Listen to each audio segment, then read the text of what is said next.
بول لو یار، بول لو، مولوی کی ہوتی کوئی عزت دے دو، مولوی کی خدمات کو بھی تسلیم کر لو کہ یہ علماء، یہ وارث ہیں محمد الرسول اللہ صلی اللہ علیہ وسلم کے علم و عمل کے، اس ممبر و محراب کے، اور رسول اللہ صلی اللہ علیہ وسلم جیسے کہ ہمارا ایمان ہے، ہمارا عقیدہ ہے کہ اللہ کے بعد کائنات میں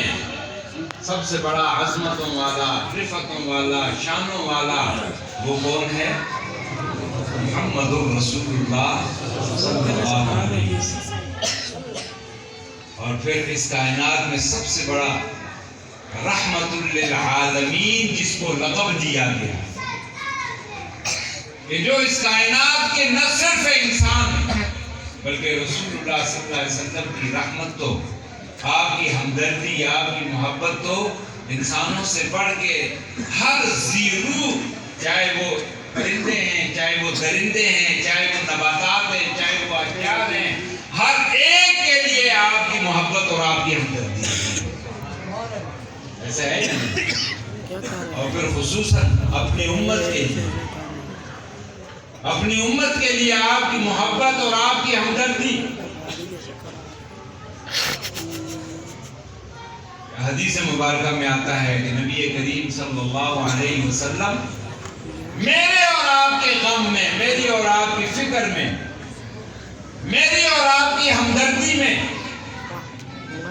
آپ صلی اللہ علیہ وسلم کا سینہ مبارک اس طرح ابلتا تھا جس طرح کے آگ پر پڑی ہوئی ہڈیاں ابلتی۔ تو یہ علماء چونکہ رسول اللہ کے وارث ہیں، اسی ہمدردی کا جذبہ الحمدللہ کہ امت محمدیہ کے ان علماء کے اور اسی ہمدردی کی بنیاد پر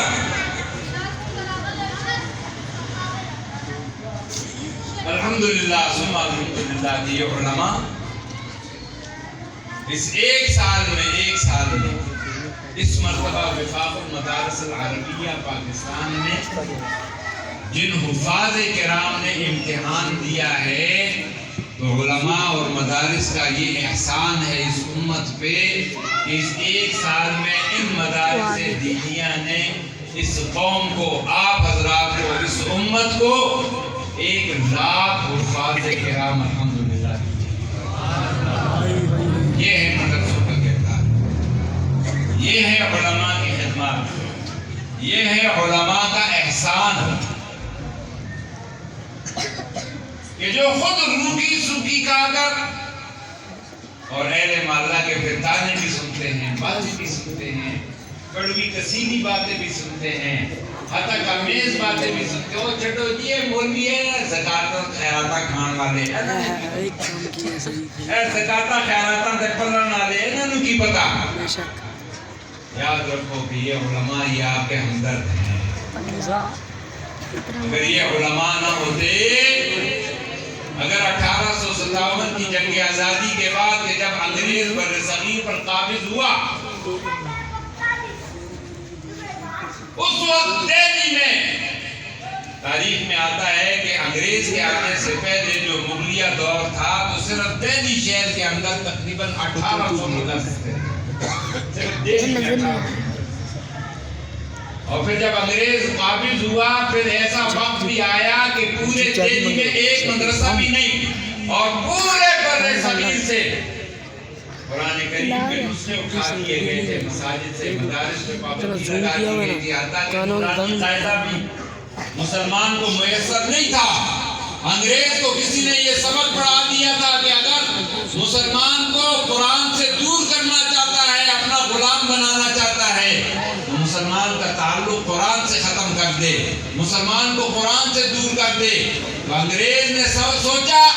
کہ شاید میں یہ پرنٹڈ قرآن اٹھا لوں گا، قبضہ کر لوں گا تو مسلمان کو قرآن سے دور کر دوں گا۔ انگریز کو یہ پتہ نہیں تھا کہ یہ قرآن یہ نبی کریم صلی اللہ علیہ وسلم کا زندہ معجزہ ہے، قیامت کی صبح تک کے لیے ہے، قیامت کے بعد کے لیے بھی ہے، لہذا اس قرآن کو اگر اس پرنٹڈ قرآن کو تم ضبط کر لو گے، اٹھا لو گے، تو اللہ نے اس قرآن کو یہ اعجاز بخشا ہے کہ یہ 5 سال کا بچہ بھی اگر اس کو پڑھنا چاہے گا تو اللہ اس قرآن کو اس کے سینے میں محفوظ کر دے گا، اور 80 سال کا بوڑھا بھی اگر اس قرآن کو پڑھے گا تو اللہ اس 80 سال کے بوڑھے کے سینے میں بھی اس قرآن کو محفوظ کر دے گا۔ یہ قرآن کا اعجاز ہے۔ تو الحمدللہ ثم الحمدللہ کہ اس وقت علماء نے قربانیاں پیش کر کے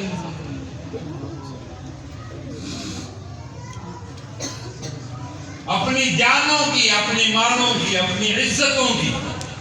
قربانیاں پیش کر کے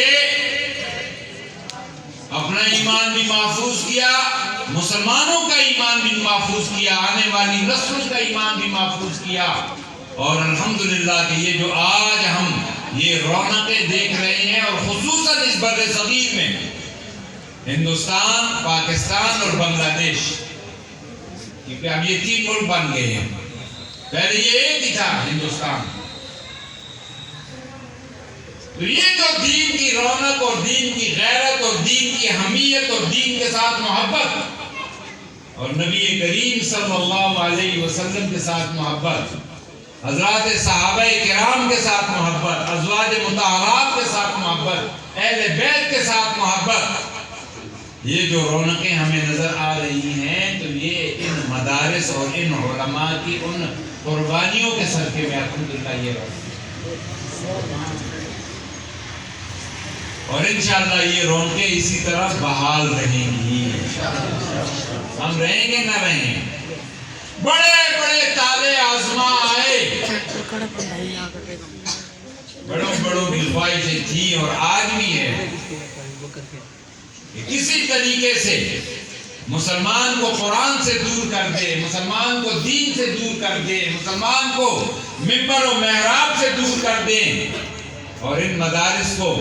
کسی طریقے سے بند کر دے، ان علماء کو کسی طریقے سے بدنام کر دے۔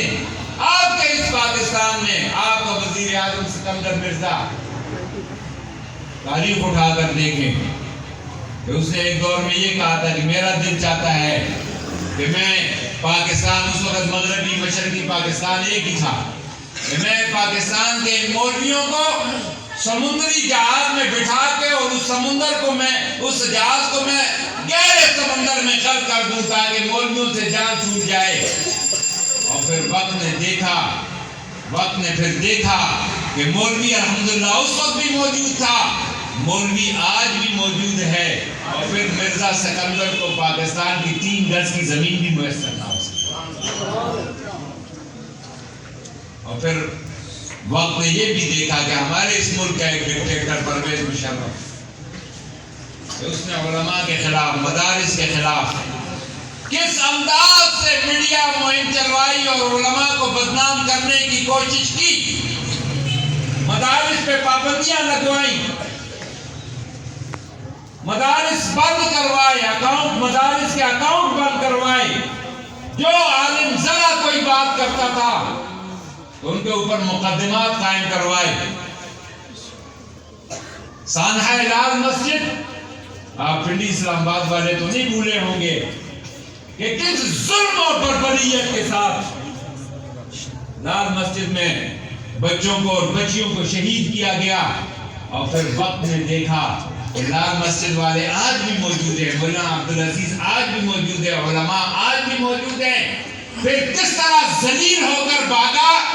اور کس طرح ذلت کی زندگی گزاری اور کس طرح ذلیل ہو کے واپس پاکستان میں آیا، اور یہ بھی ہمارے اسٹیبلشمنٹ کی مہربانی تھی کہ اس کو پروٹوکول دے کے اور پاکستان کی سرزمین پہ دفن ہونے کی اجازت دے دی، وگرنہ وہ اس قابل بھی نہیں۔ لیکن قرآن اور اہل قرآن ہے الحمدللہ کہ انگریز کے دور میں بھی انگریز نے بڑی کوشش کی کہ ان مولویوں کو، ان مدرسوں کو بند کر دیا جائے، اور اس کے بعد آج تک اس کی روحانی اولاد وہ یہ کوششیں کر رہی ہے کہ علماء کو بدنام کر کے، ان مدارس کو بدنام کر کے کیسے القابات علماء کو اور مدارس کو